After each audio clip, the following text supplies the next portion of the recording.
NTR national award. ఇది నందమూరి బాలకృష్ణ గారికి ఎన్టీఆర్ గారి అవార్డు ఇవ్వడం జరిగింది.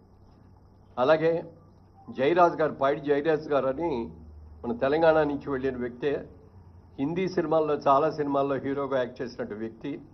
వారి పేరు మీద కూడా మొట్టమొదటిసారిగా పైడి జయరాజ్ ఫిల్మ్ అవార్డు అని చెప్పి ఈ ఇండియన్ ఫిల్మ్ పర్సనాలిటీగా ఆయన్ని ఎంపిక చేయడం జరిగింది. దానికి మణిరత్నం గారికి ఇస్తున్నాం ఈ అవార్డుని. ఇది ఆల్ ఇండియా అవార్డు అండి. ఇది ఏ లాంగ్వేజ్ వాళ్ళైనా ఉండొచ్చు దీంట్లో, అందుకని మణిరత్నం గారికి అది ఇస్తున్నాం.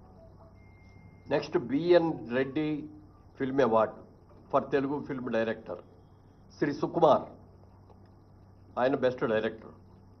అలాగే 4లో Nagireddy Chakrapani film award Telugu film producer Atluru Purnachandrarao గారు.